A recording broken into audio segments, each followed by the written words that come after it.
Hello everybody, my name is Zanza and this is Xander Does Finance. Today I want to talk a little bit about protecting physical investments. Now, we all protect our digital investments through secure transactions and choosing the right broker for us to ensure that we maximize our security. But when it comes to the physical stuff, it's a lot harder to do that. And that's mainly because a lot of us don't consider the little things, such as these. Capsules are, in my opinion, the best way of retaining value and adding collectability to any physical set. Now, I always keep my physical coins in capsules, and there are a couple of reasons for that I just kind of outlined. But let me go into a little bit more detail. So by capsuling our investments, we add collectability to them. For example, this is a 2020 Britannia, so this is the old design. It's pre-protective, all of that stuff. And normally, if you buy more than 25 of these, they will come in a big tube and they won't be capsuled. And that's great if you're just collecting them to stack, with the aim of selling them to a bullion dealer in 5-10 years to get spot price for them. That's fine, because the bullion dealers will generally pay spot or just below spot regardless of what coins you're selling them. But my goal is to sell these on the secondary market, eBay, Gumtree, eBid, those kinds of places. And that's because that's where you find people like myself who collect these coins partially as an investment, but almost as much as a collectible. You've got amazing designs like this Queen's Beast completer coin that I got this week.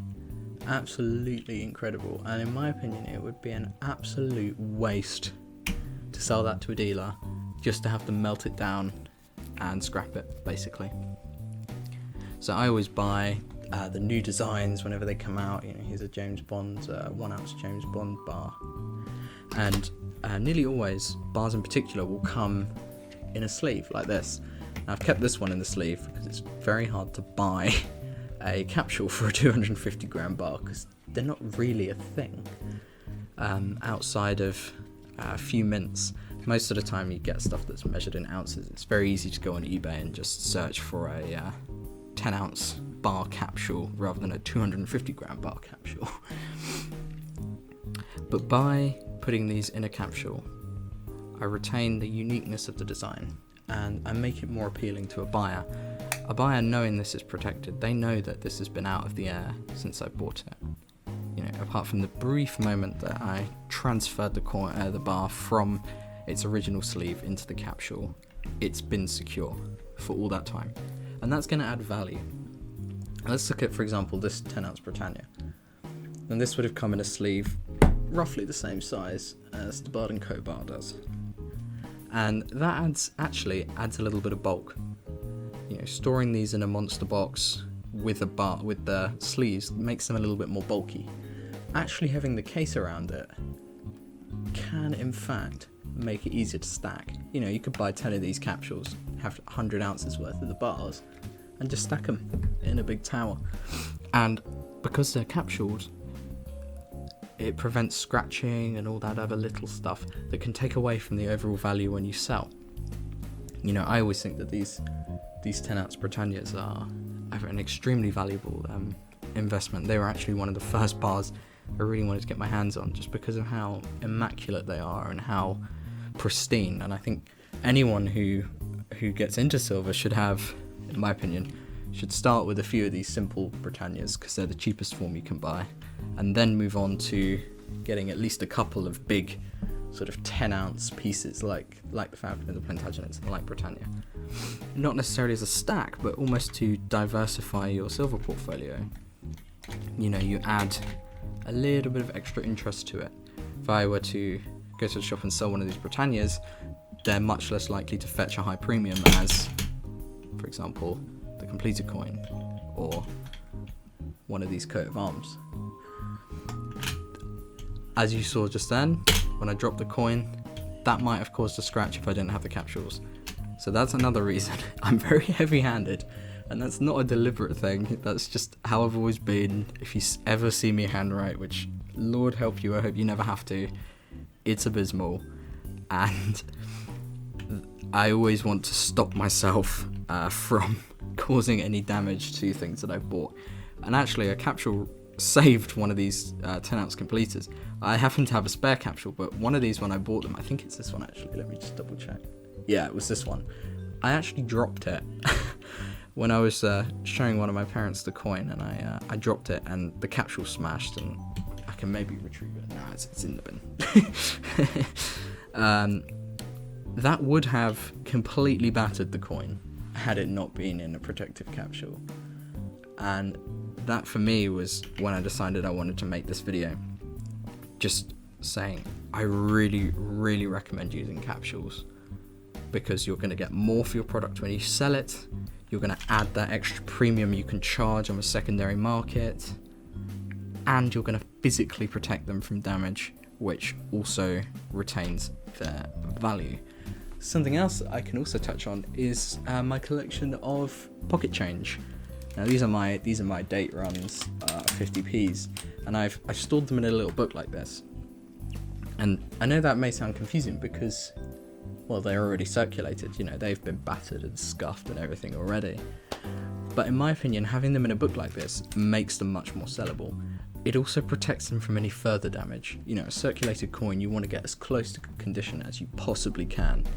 Otherwise, you're going to end up just having a well-circulated coin that's going to be worth thereabouts face value.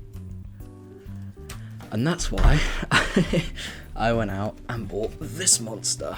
Now this is a typical A4 file binder that I have repurposed as my coin binder.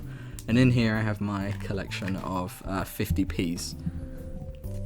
In here I've got all of my 50p's. I'm going for the full set of, I think it's 70 or 71. I'm still missing a few, Kew Gardens and WWF being two of them, and I'm still missing a few Olympics as well. And I've got another set of date runs right at the back here. But protecting these in this way, really for me as a collector, makes my set that little bit cooler. Even if I just have one set that's really well protected, it presents well, it looks nice, and I think I'll get more money for it in the future. If I were to sell, say, this whole set, let's say I have a complete set of 70 or 71, I'm not quite sure the exact number, I think it's 71. Let's say I have this complete book, it's all folded, it's all nice, and I have the full set of 70 coins. Now let's say the UK government next year says they're going to phase out cash and they're going to switch to their digital currency.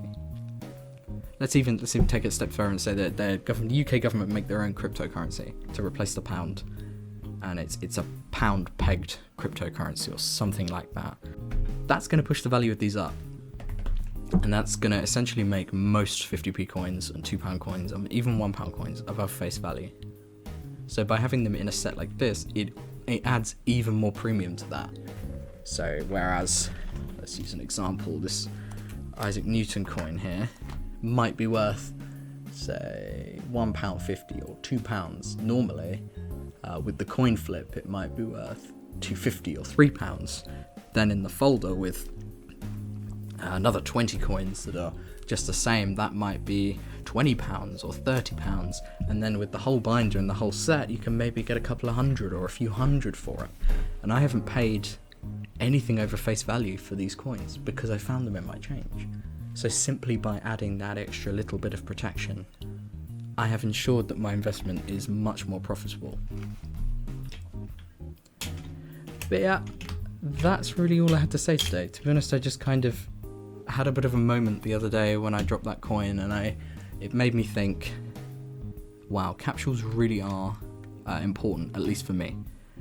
I don't know if they appeal to everyone. I doubt they appeal to everyone. You know, for most people who collect silver as an investment, I'm sure they want it to take up the least amount of space possible. So unless you're buying bars, for coins, capsules are actually more bulky. You know, I've looked for ages and ages to try and find a monster box that will fit coins in capsules, and they just don't seem to exist.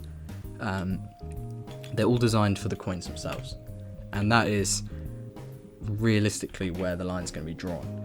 But even if you have, say, a 500 ounce monster box, having that box is still protecting your coins. It's better than just getting, let's say, a box like this, and just you buy the coins and you just chuck them all in the box with no capsules or anything. Close the box. Box goes in your safe. End of story. Even having them in a little tube together, those tubes are airtight and they are sealed, and that will protect the coins. It will protect them from toning. It will protect them from external damage for the most part. But in my opinion, capsules are just have that little bit of an edge above it, because they do mostly the same thing. You know, most of the capsules will have tiny little gaps in them where air can get in. But for the most part, they protect against toning, and they also protect against physical damage. And yeah, that's kind of all I really have to say. I just wanted to have a little chat today about capsules. So yeah, thanks for watching. I'm going to be trying to upload fairly regularly now. I'm just, whenever something comes to mind, I'm whipping out the camera, whipping out the microphone, and just having a chat. Thank you for watching. See you next time. Bye.